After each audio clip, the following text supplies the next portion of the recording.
Yeah, it's connected. And this also report? Yeah, you can keep it without it. Without it Yes. also.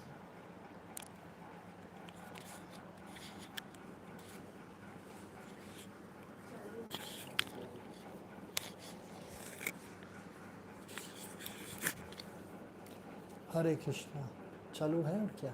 Yes.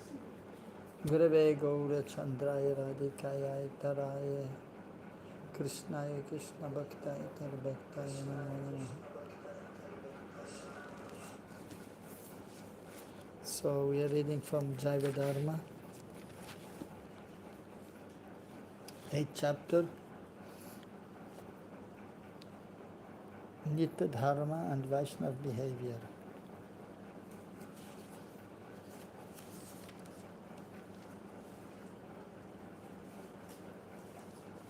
So,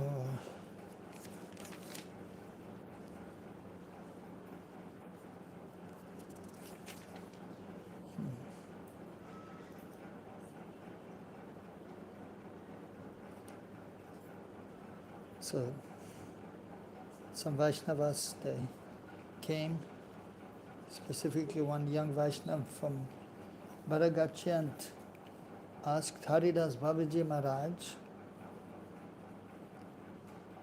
a question.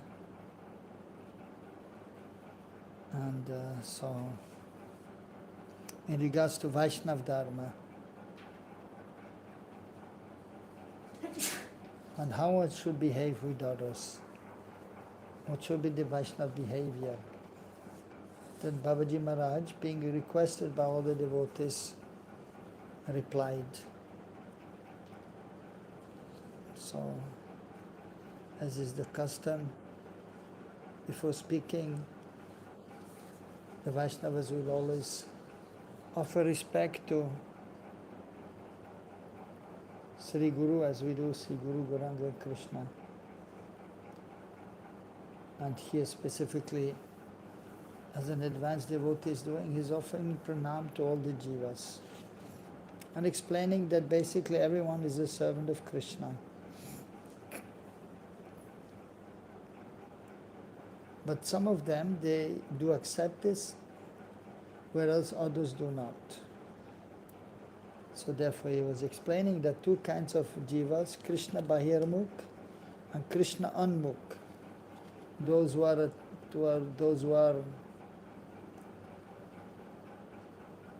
serving Krishna and those who are not serving Krishna. So it was mentioned in the Manu Samhita, the moral principles of a devotee. Driti, determination, Kshama, forgiveness, Dhamma, control of the mind, Asteya, abstinence from theft, Ucham, cleanliness, Indriya, Nigraha, controlling the senses, Dhi, means intelligence, studying the scriptures, Vidya, wisdom, means realization, Satya, truthfulness, and Akrod, absence of anger. So these are characteristics of a devotee, what he's doing and what he's avoiding. And then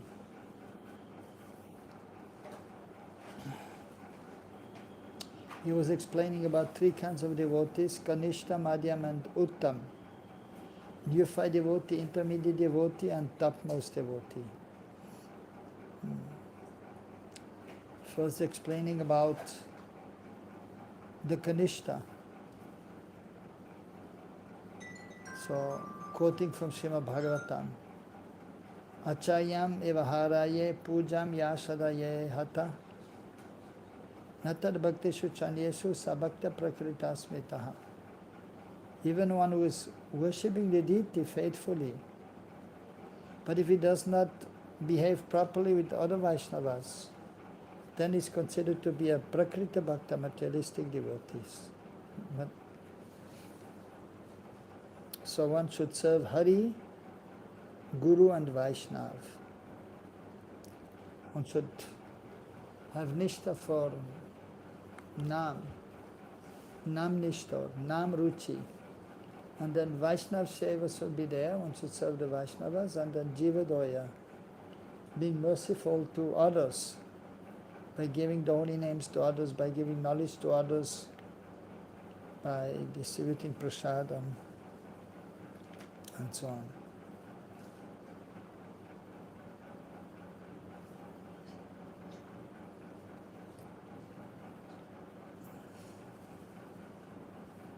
So deity worship has been stressed also.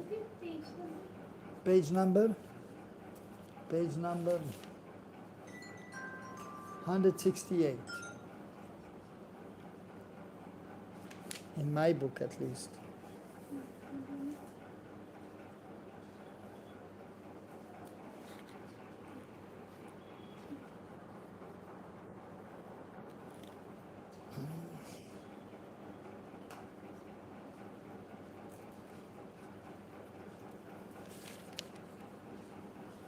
Then he's quoting from Srimad Bhagavatam. Okay, that's better. Yeah, fine. Now he's describing Madhyamadikari from Srimad Bhagavatam. So, Ishvare tad adineshu balisheshu dvishatsutsa prema maitri kripo peksha ya karoti samadhyamaha. And Madhyam Bhagavat is one who loves Ishvar, is friendly towards his bhaktas, shows mercy towards those who are ignorant of bhakti, and neglects those who are inimical to Ishvar, to his bhaktas. So this is a symptom of a Madhyamadikari. The behavior, this one you can turn on. Yeah, it's good. This one doesn't make noise. The behavior being described here is classified in the realm of Nitya Dharma. I'm not referring here to Naimitika Dharma, temporary religious or worldly duties. The behavior that I'm describing is part of Nitya Dharma.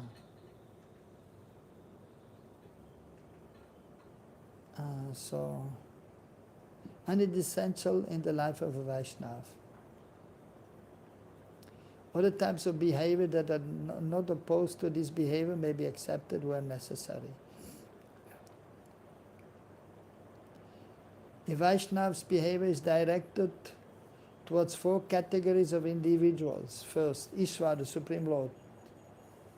Second, Tad Adina, his bhaktas, so are dependent on Krishna. Balisha, materialistic people who are ignorant of spiritual truth. And Dveshi, those who are opposed to bhakti. But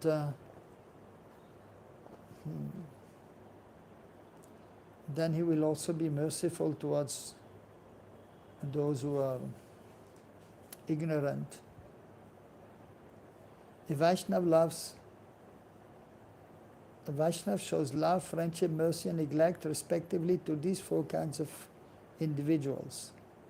So love is directed towards the Supreme Lord, friendship with other devotees, mercy to those who are ignorant or materialistic, but they are not envious of the Lord and his devotees, and neglect those who are envious of the Lord and his devotees. In other words, he behaves lovingly towards Ishwar with friendships towards the bhaktas and mercifully towards the ignorant. He neglects those who are inimical.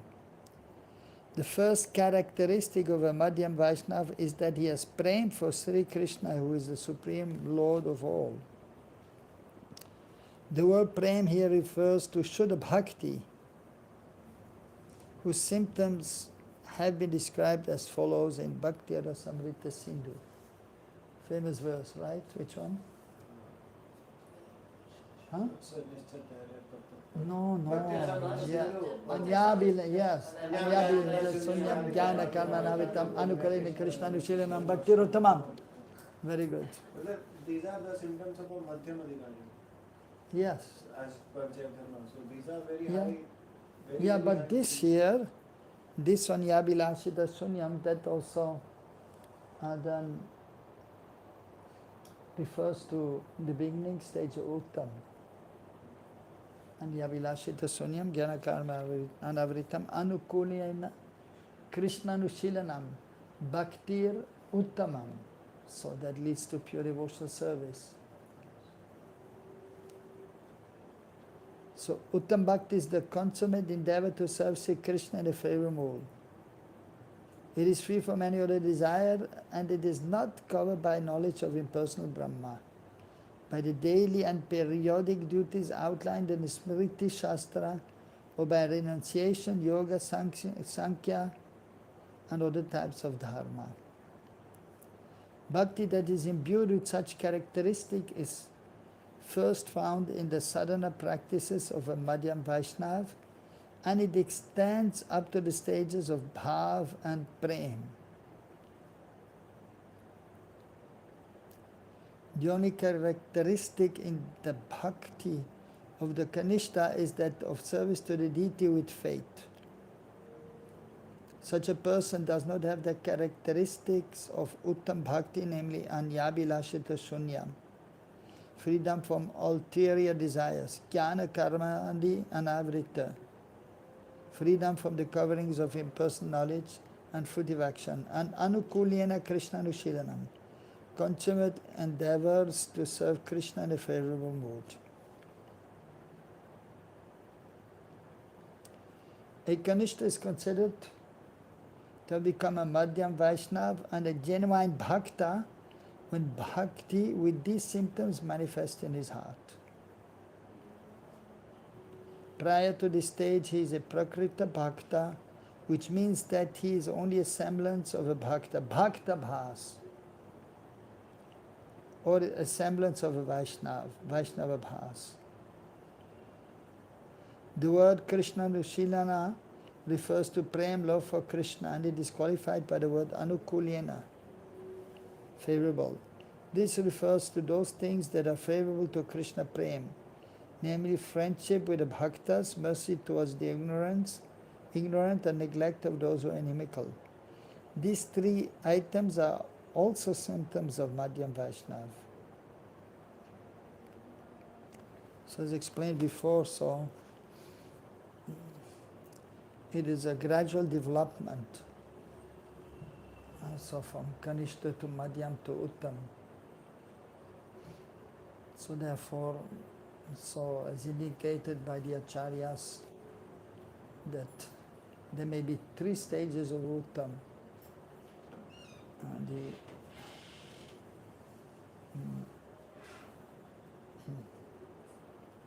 Bhagavad Siddha Deha Prapt, those who have attained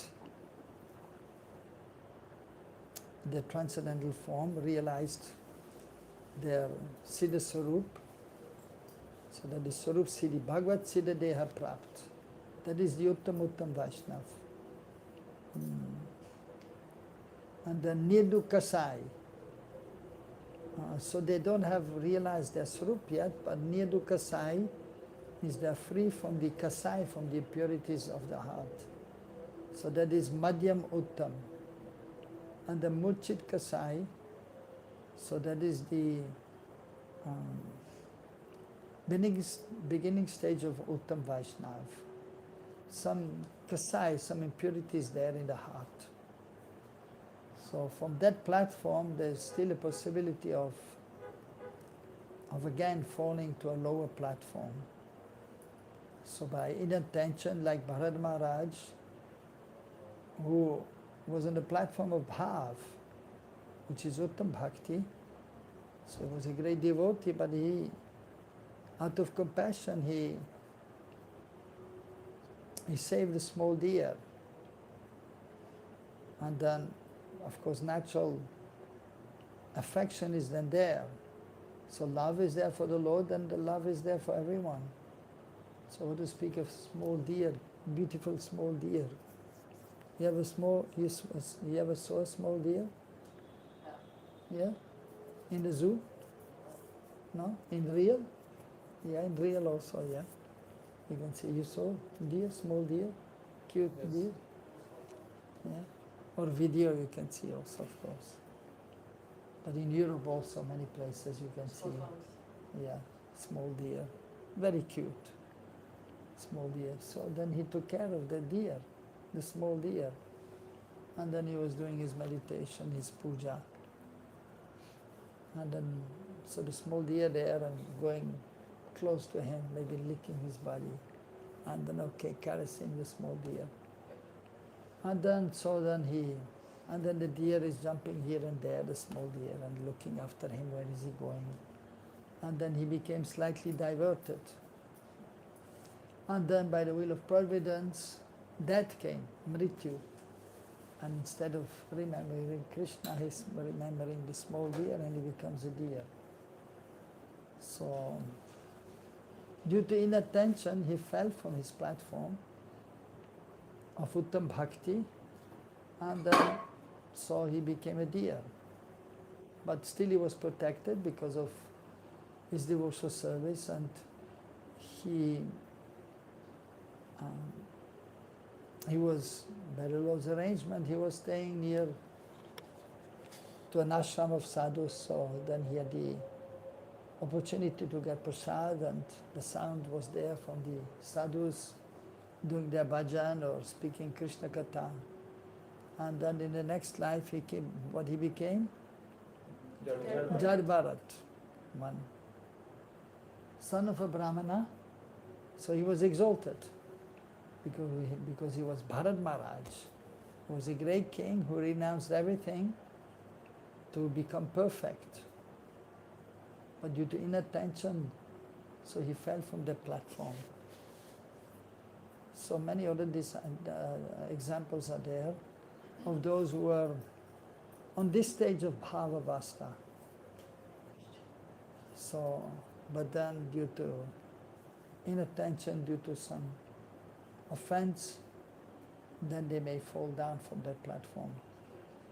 Yes. So he was born as a little deer, and then he was born as a son of Brahma? Yes. I'm sorry, logic. Where's logic? I mean, he was thinking about the deer because of affection, so he became deer, and then somehow he was born as a son of Brahma? Yeah. Because as a little deer, he was doing some great puja, or what? No, you see, because of his inattention, whatever you remember that you will become.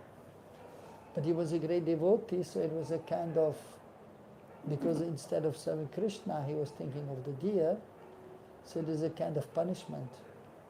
And then he became a deer, but then he was reinstated in his position. Just like Prabhupada has mentioned, that you see the monkeys here, many monkeys. You don't see the monkeys? Yeah.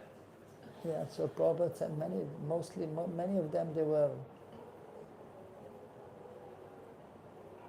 sadhus, but they had some illicit connection with women.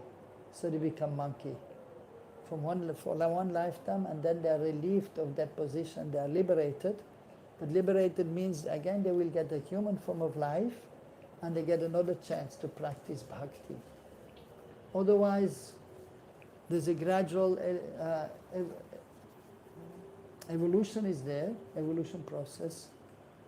Like Darwin's evolution process is there, which is not completely correct. And they say first the humans were monkeys, and then they became human beings. But that is not true. Always human beings were there, and always monkeys were there. So, so usually,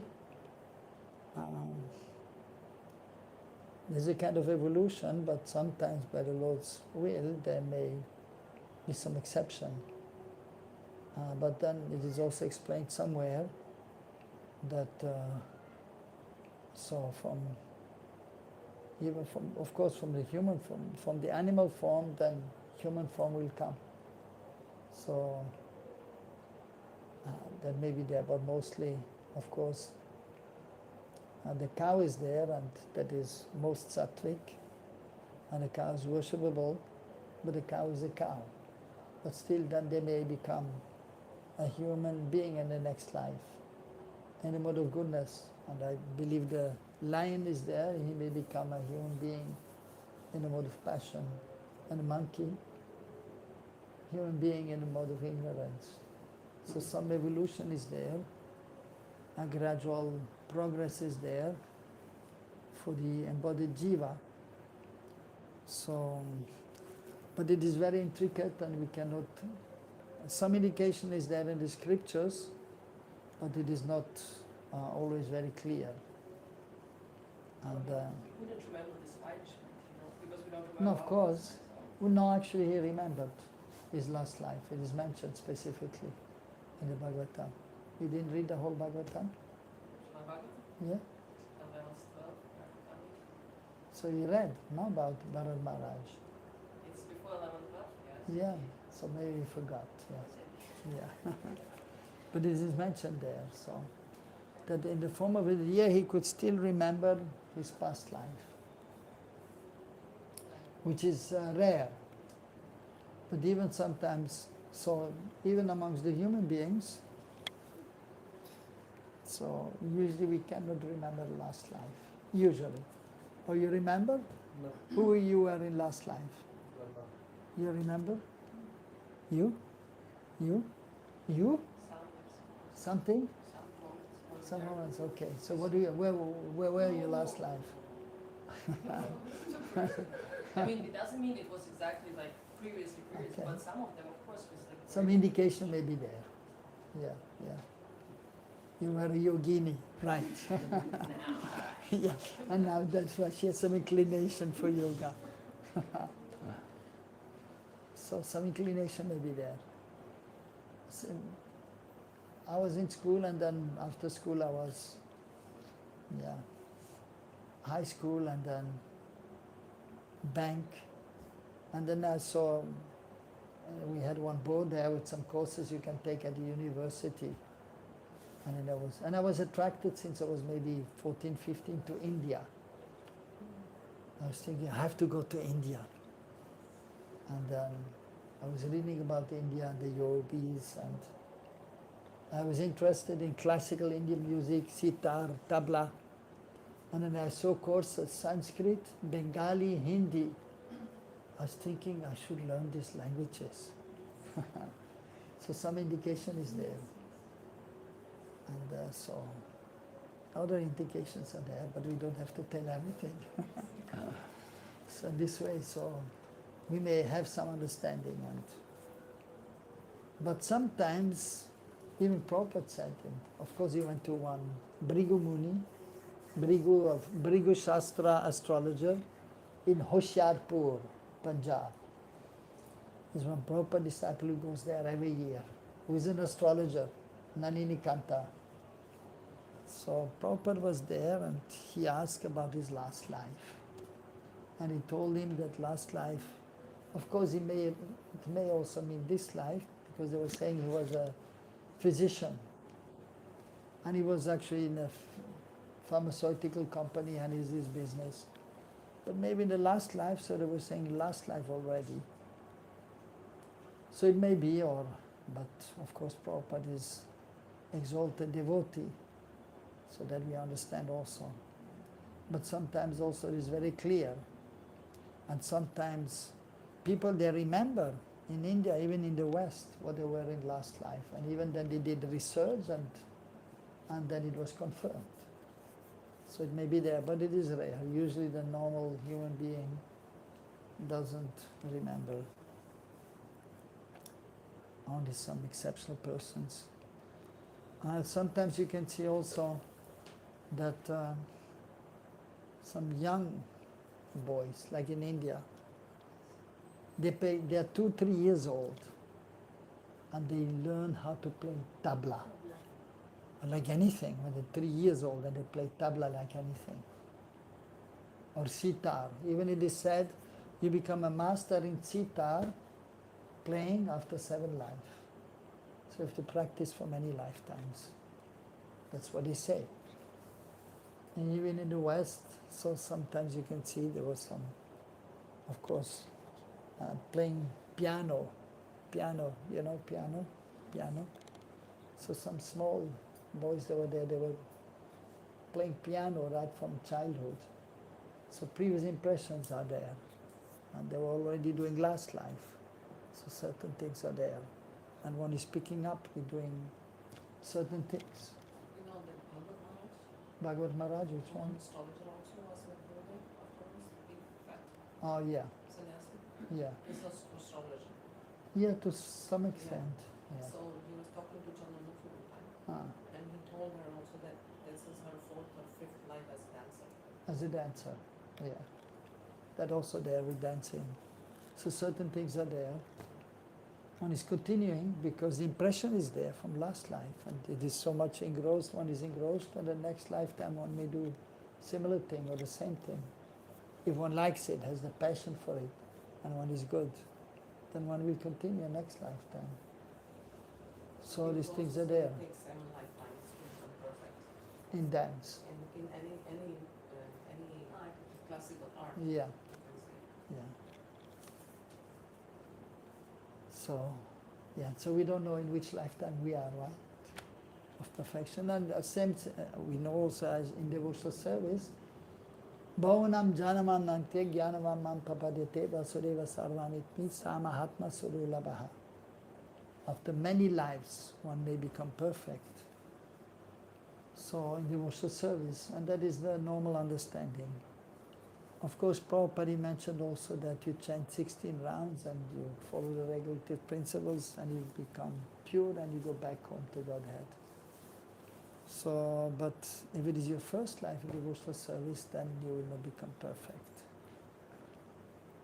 And you can see also many devotees are joining in the West or in India also. Some are very quickly advancing, and some are hardly advancing, and some are taking up devotional service and then again they leave, or they don't do much devotional service, so that is an indication that they are just in the beginning of devotional service, so they cannot be completely fixed up.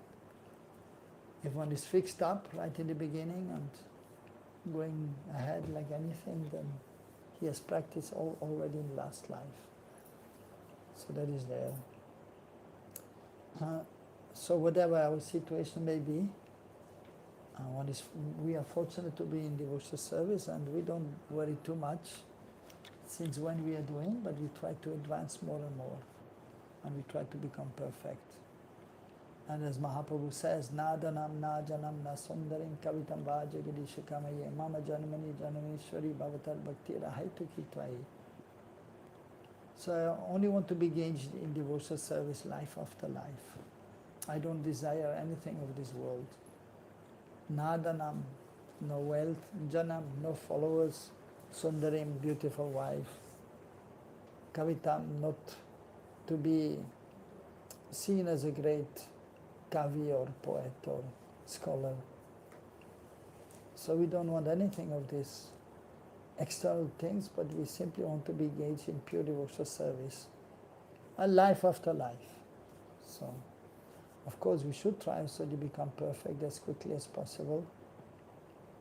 At the same time, we have to be patient with ourselves and with others, and we should try to be enthusiastic and fixed and try to advance more and more in this life. So,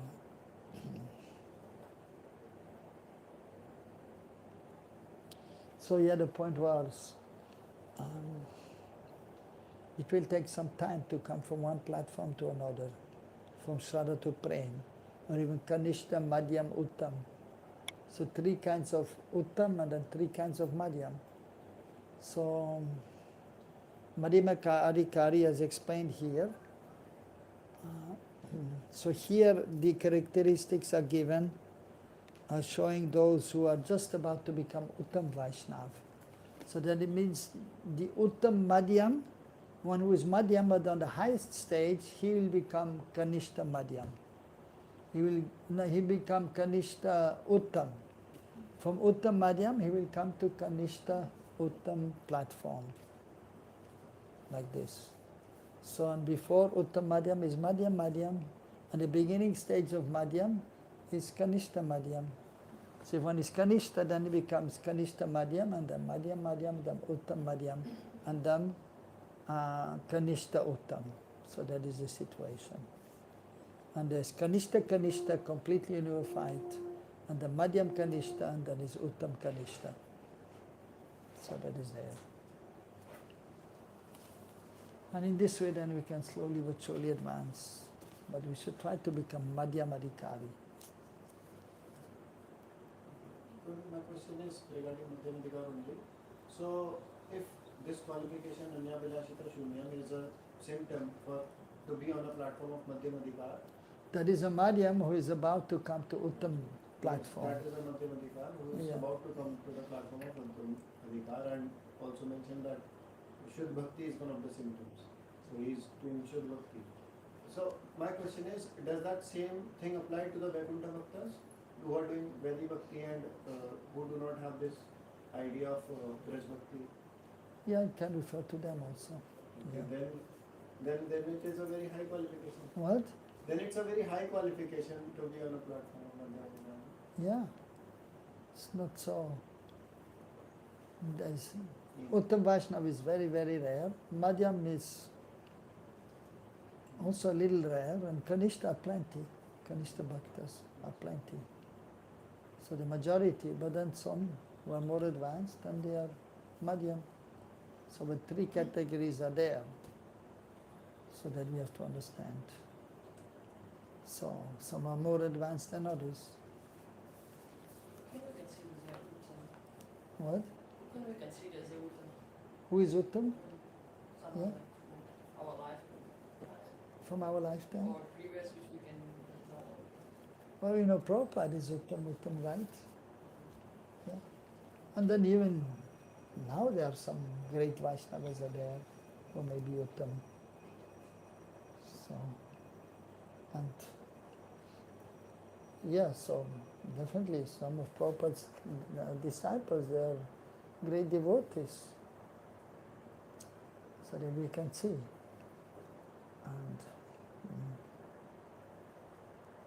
like Govinda Maharaj was there, exalted Vaishnav. So showing the symptoms of Uttam Vaishnav, and then Bhakti Rupa Damodar, or many of Prabhupada's disciples, so they are advanced devotees. Radha Govinda Maharaj, Radhanath Maharaj. So they're there, and of course, so we respect proper disciples, and so that has to be there, and so, and Prabhupada said all my disciples are pure devotees, but there's a degree of purity, and then we can see practically also that, so if one is following a pure devotee, one may be considered pure, but then even amongst the Prabhupada disciples, so we show respect to all of them. Some are showing the symptoms of Uttam Vaishnav, some are showing symptoms of Madhyam Vaishnav, and some are showing symptoms of Kanishta, and they are not completely fixed. But we respect all of them. So that is there. In reality, we can see, and many Prabhupada disciples, they left. And so that means they were not Uttam, and maybe not even Madhyam. So therefore they had some difficulties, and then they left, and so that is there. Or sometimes even they may be more advanced, but then they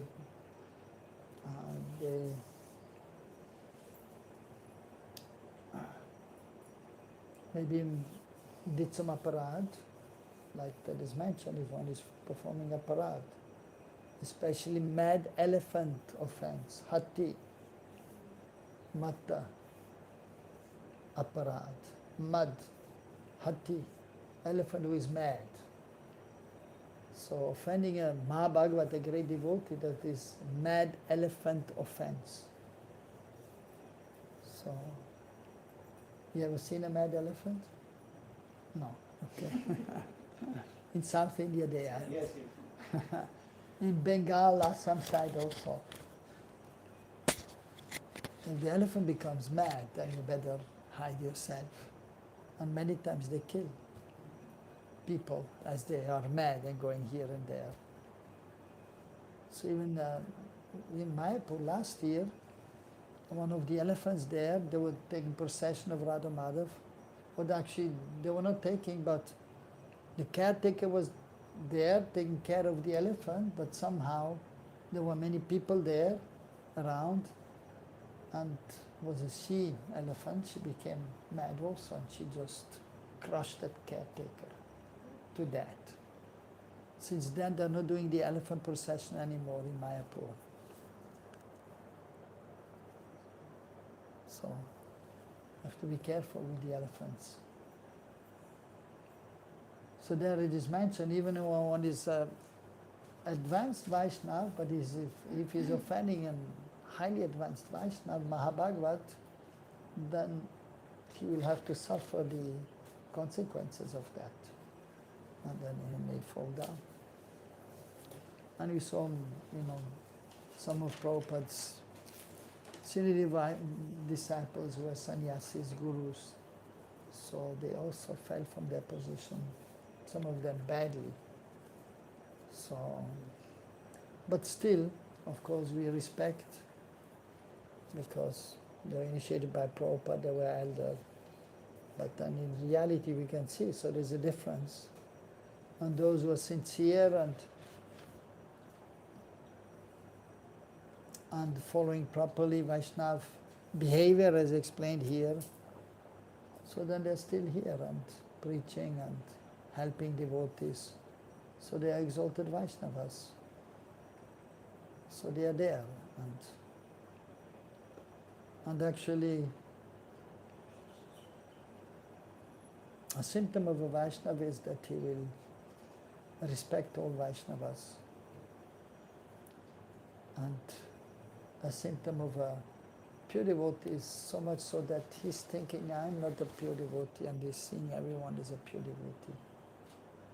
So therefore we should respect all, but at the same time we should also use our intelligence, and then we may see who is actually Uttam Vaishnava, who is Madhyam, and who is Kanishta.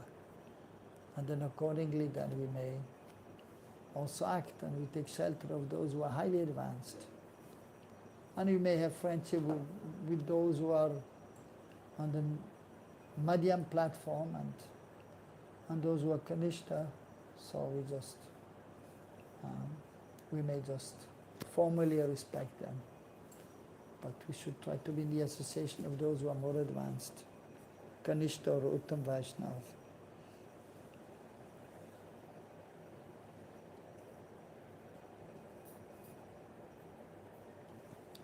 Bhakti that is imbued with such characteristics, as explained in Anyabhilasha Tushonyam, is first found in the sanatana practice of a Madhyam Vaishnava.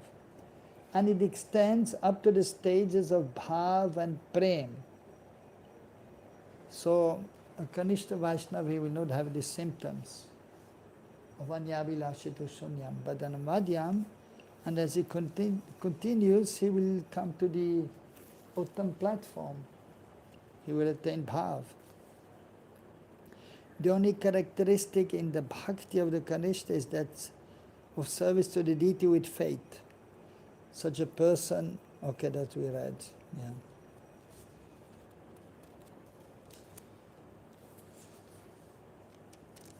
A Kanishta is considered to have become a Madhyam Vaishnava and a genuine Bhakta when bhakti with these symptoms manifests in his heart. Prior to this stage is a Prakrita Bhakta, which means that he is only a semblance of a Bhakta, Bhakta Bhas, or a semblance of a Vaishnava, Vaishnava Bhas.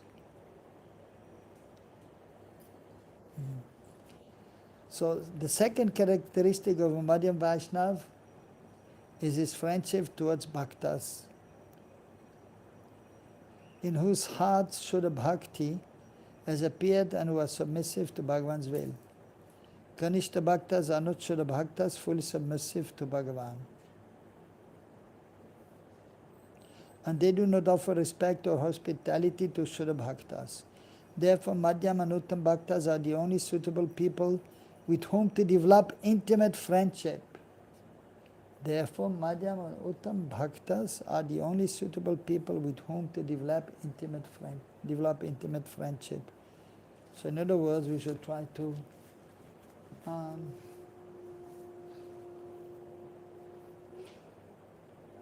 serve the Uttam Vaishnava, or be friendly with the Madhyam Vaishnava, or serve them also.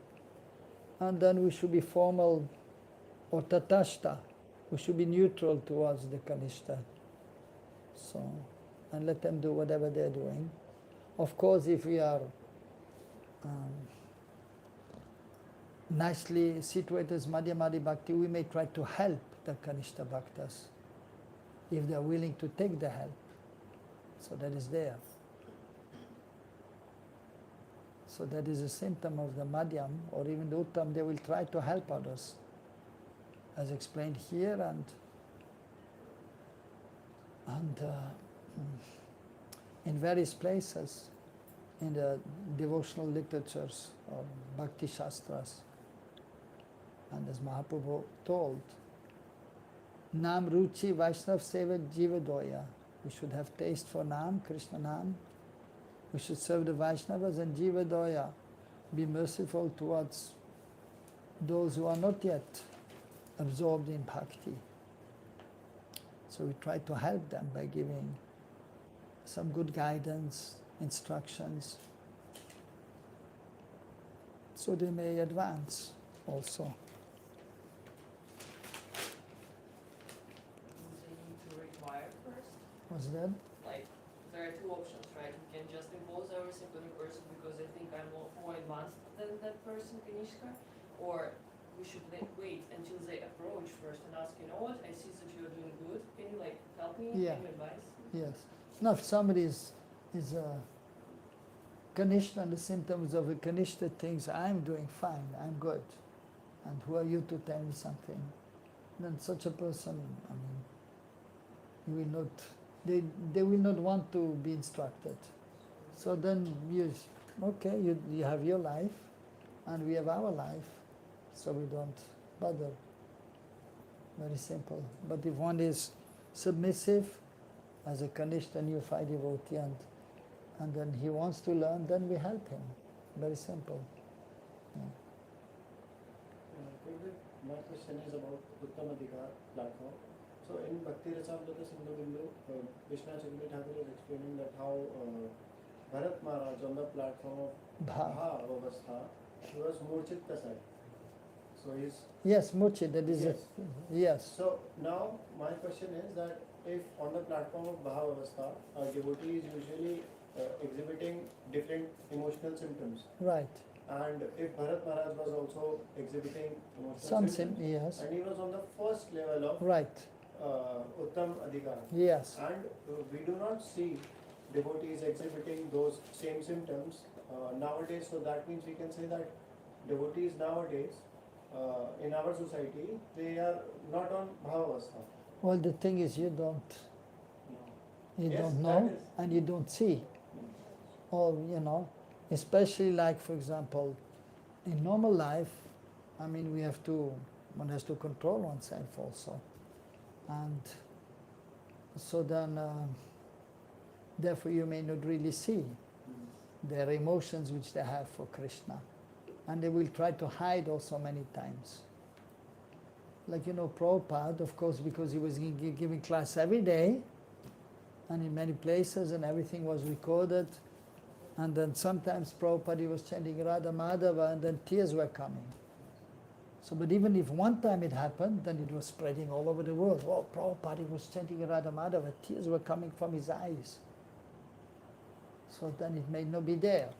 If some other devotees are there, you may not see them. And you may not hear that this had happened to them. Only rarely, like it was known about Govinda Maharaj. And when even he was there, he had just joined Prabhupada, so-called just joined Bhakti devotees. Wow, okay, new Bhakta. And he became Govinda Das. And then, and in Hyderabad, before coming to Vrindavan for the installation of the deities in 75. So he joined maybe in 74. And then quickly got first and second initiation. And then Hyderabad, they had a Prabhupada after Mayapur festival, they went to Hyderabad, they had a bundle program. And Prabhupada was preaching there successfully, and Govind Maharaj was there, some other devotees were there, this same devotee Bhagavat. I know him from New York also, he was there for some time when I was in New York. So he told me many things, and after I met him also. So I know him very well. So he was there also with Govind Maharaj and other devotees, and he was chanting Hare Krishna, Krishna Krishna, Hare Hare, Hare Ram, Ram. And tears were coming from his eyes, and the devotees, wow, he's chanting Hare Krishna and tears are coming from his eyes. And they never saw that. Of course, sometimes when Prabhupada was doing kirtan at some place and chanting and dancing in ecstasy, sometimes devotees also chanting and dancing in ecstasy, maybe one tear is coming also. But that is usually done, a kind of abhas, a reflection of real transcendental emotions. But with Govinda Maharaj, it was more obvious to some devotees that actually he was advanced.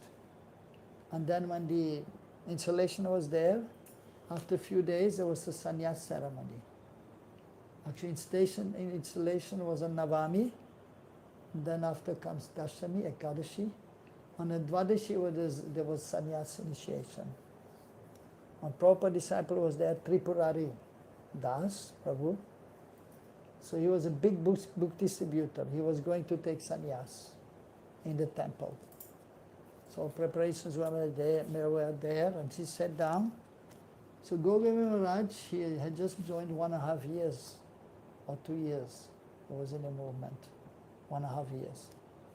And so he was knowledgeable because from a Vaishnava family. And then Prabhupada asked him to do the yagya. He was doing the yagya. And then they saw 2 danda there. They were thinking, why 2 danda? Only Tripurari is supposed to take sannyas. And Prabhupada didn't tell the others why he had to tell. He's the acharya. And then, so he gave the danda Tripurari, and then, okay, the second candidate come forward, because when they first met, Prabhupada asked him, did you take sannyas? He said, no, I will give you sannyas. And so then he gave him sannyas 1.5 years later. And then he came forward, took the sannyas, danda, and then they did the yagya. And then after the ceremony, they came to Prabhupada. Prabhupada, how come this Govinda Das Prabhu is a new man? How come he's taking sannyas? And then he was telling them, he's not new man, you're new man. Because they were just 10 years in the movement. And he was saying, 10 years and some less, and he was saying, but he was born in a Brahman, in a Vaishnava family, so he is Vaishnava since birth.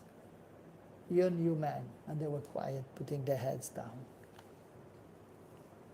So that is there. So, and then even Rupanuga Damodar, so he was very emotional, transcendentally. As scientist, but then also many times showing his devotional, especially from Manipur, there's Vaishnavas are there, and they have a tradition, very rich tradition, so he was showing the tradition of Manipur also, and then showing the symptoms of a great Vaishnava, and others are there, and of course we know Rannath Maharaj, first time when Prabhupada saw him in Pragati Maidan in Mumbai. He was there with long hair, but he was also special.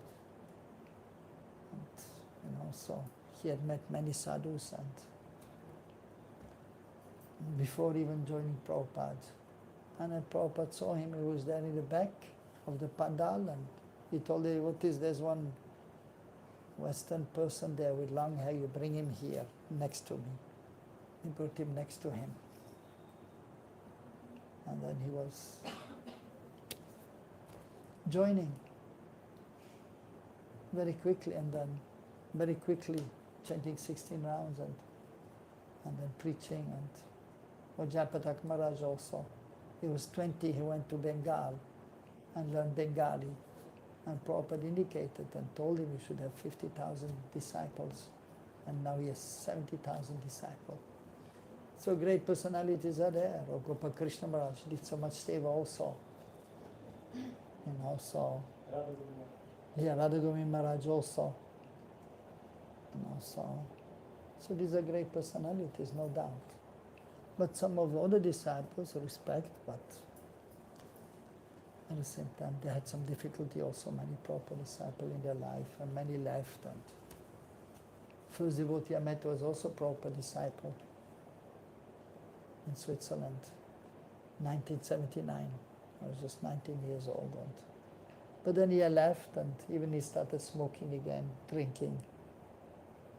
And then even one time he was eating meat, and I was asking him, because then he told me about we don't drink, smoke, and eat meat, but then he just fell in Maya. And I was telling him, "Oh, so why are you now smoking again, and especially eating meat?" And I said, well, what to do, People around are eating meat and drinking, so I'm also doing it. But he was just a falling devotee. What to do? And then, but then I decided I better go to India. And then I came to India, and I joined here. And I was just 20 years old. And then when I came here in the ashram, and at first I was in a guest house with long hair also. And then, but I never, practically hardly smoked or drank, or I never liked to eat meat. If my grandfather was a hunter, and he was bringing the flesh home, hunting deers, and everyone was eating, and I was saying, no, I cannot eat this. And he used to become angry, why not eating? I cannot eat. So then I met the devotees, but I already wanted to go to India, so I came to India. And then so I came to the guest house, and then they asked me, a proper disciple also, why didn't you join here? You can stay for free, and you get free food also. Oh, great, good. You only have to do one or two things. I said, what? You have to change your dress. I had a kind of lungi, and just, because I like that. And then, well, you just have to change your dress like we have. I said, okay, no problem, sure. And you have to shave up. I said, shave up? Yeah, okay, no problem. I shaved up, and then I stayed in the ashram. And then they said, okay, here's one bag here with a japmala, you have to chant Hare Krishna. I said, okay, and then they showed me, and then, okay, you chant. Then they showed me how to chant, and then, okay, fine, sure, no problem. I started chanting, and then they said, you have to chant 16 rounds every day. Okay, sure. I chanted 16 rounds from the first day, and I never stopped. What clothes? White or saffron? No. Since the beginning. First white. But after 2 months I got initiation, and then I had saffron cloth. And then, and then every day Mangalatik, and I quickly learned all the songs in 1 week, and because I had a good memory. So some of them, they join more quickly and easily, and others they come and then they go. So you can see most probably from previous life, some impressions are there. Now 16 rounds every day, right? Yes. Okay. Whole life. At least 16. Okay, so. Did you get first and second, like together? No, I got 1980 I got first. And Balaram Punima here. And then the second, 1981, Gaur Purnima in Mayapur. So that was quick. Mayapur. In Mayapur, yeah. First here, second Mayapur. Yeah. Yeah. So.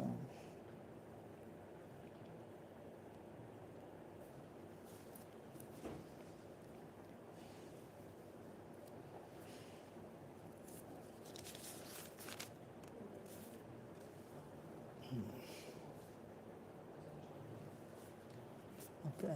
Any other question?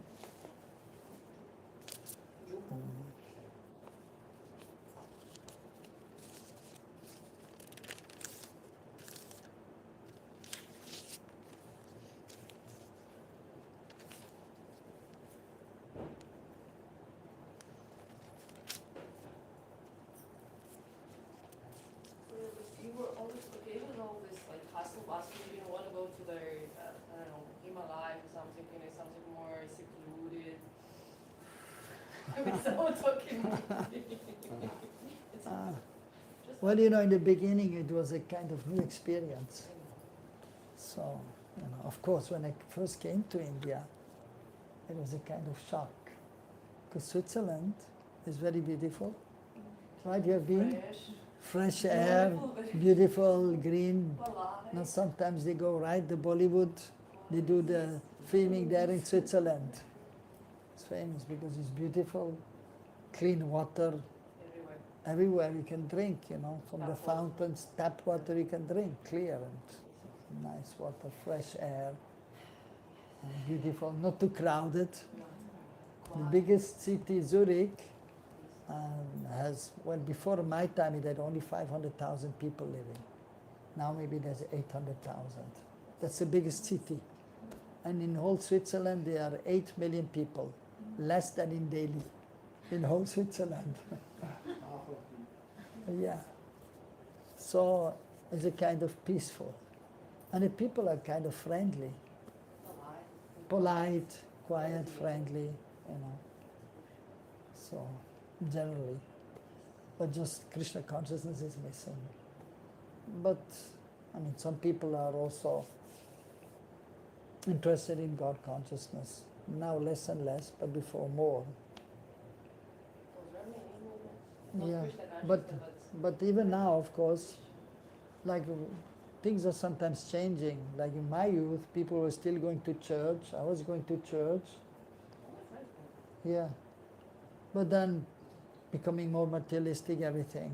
And it was a kind of some culture, but then less. But now again, people are more interested in spiritual life. So changes are there. Of course, by Mahaprabhu's mercy, everything. So then when I came to India, I landed in Mumbai. My first place is Mumbai, in India. And then at the airport, and then I had heard about Vrindavan. I was thinking either go to Varanasi or Vrindavan, because I heard both places. But then I landed at the airport. I thought, okay, let me go to the railway station. On the way, I saw the slums and the noise, the pollution, and a little dirty.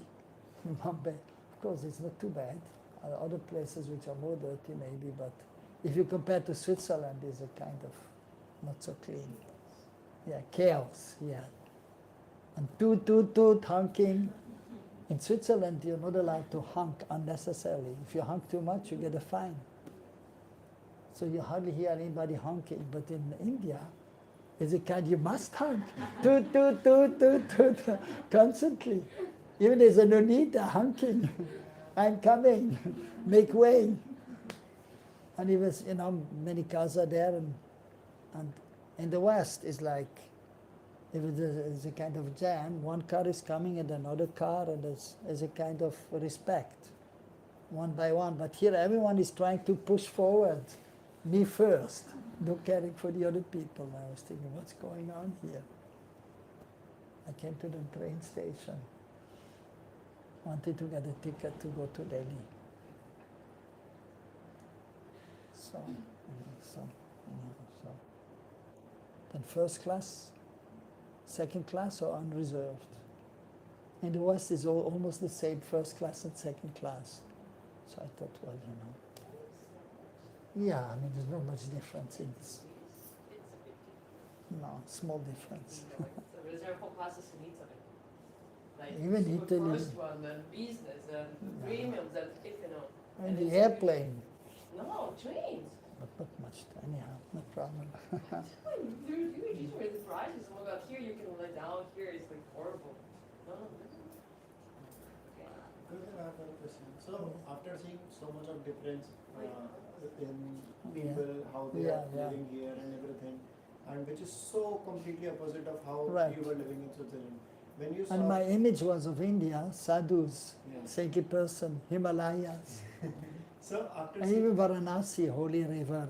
So I was interested in that, and at the gut of the holy river, saintly person, I was looking for that. And I arrived in Mumbai, materialistic people, chaos.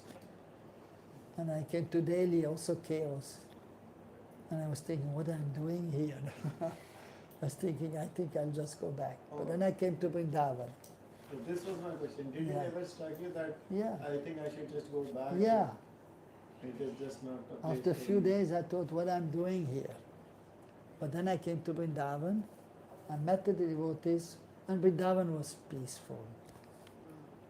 There were hardly any cars. In Vrindavan, hardly any cars, no phone, only the guest house and the post office, and maybe one or two rich people, and same cars, only few people had cars. And only 2-3 buses going from Delhi to Vrindavan every day. So it was peaceful.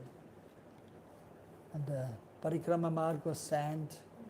The river, Jamuna river, was clean. We used to drink the water from Jamuna, because at that time there was no dam above Delhi, so it was clean.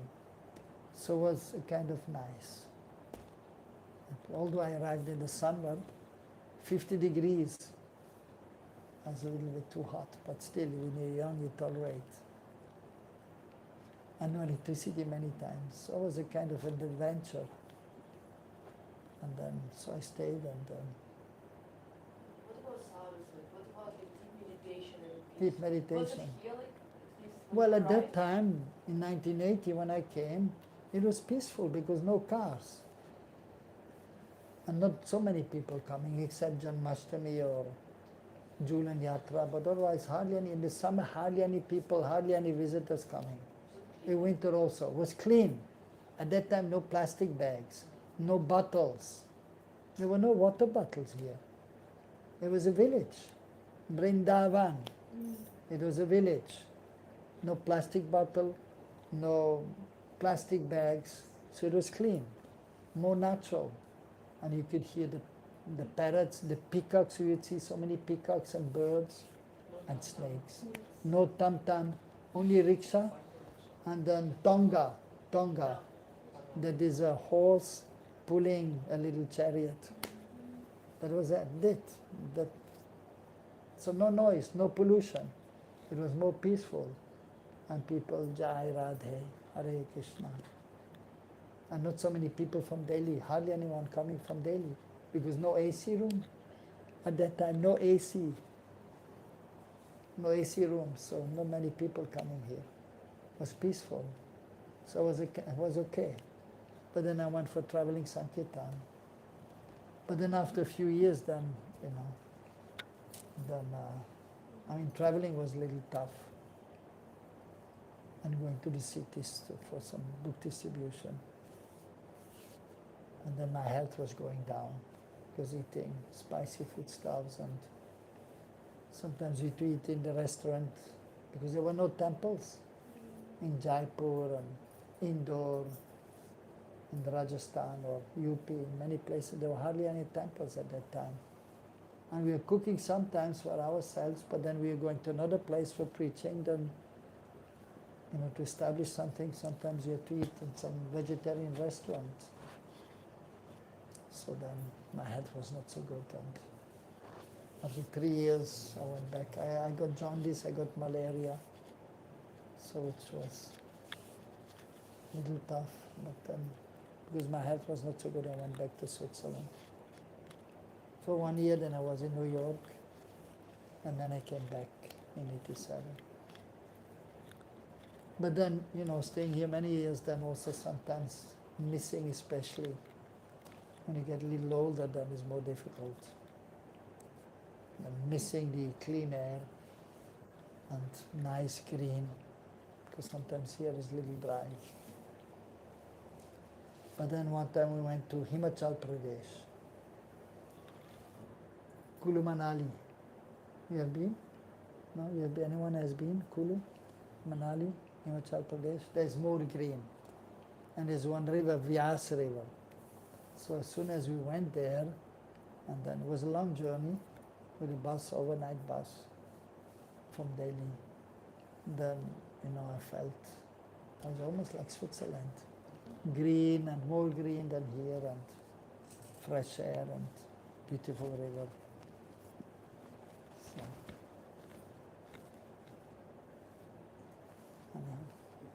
Did you ever imagine that at one point there will be so much traffic in Vrindavan? no, I never imagined like this. No, never. Unimaginable how it changed.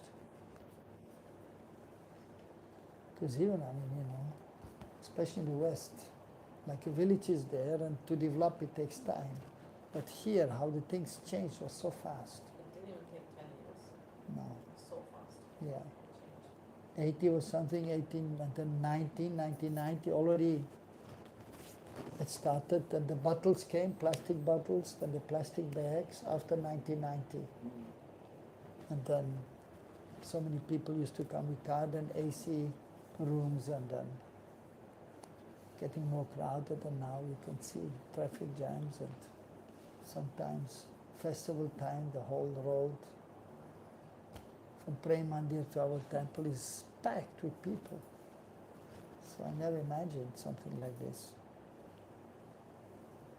But still, what to do, it happened. Sometimes too much, yeah. And then we feel again, like, let's go to some quiet place. Radhakonda, maybe Mayapur, or Himalayas.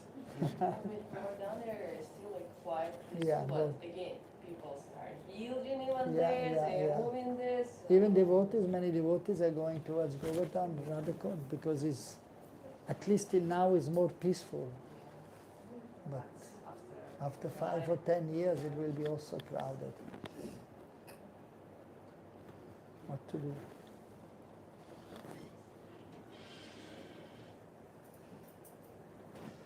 Okay, shake up. Okay, Jai.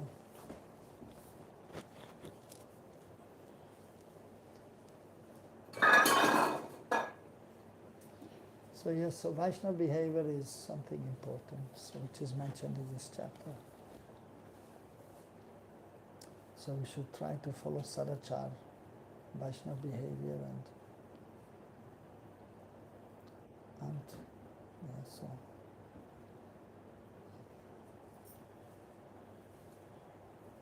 And try to chant nicely Hare Krishna, Krishna Krishna, Hare Hare.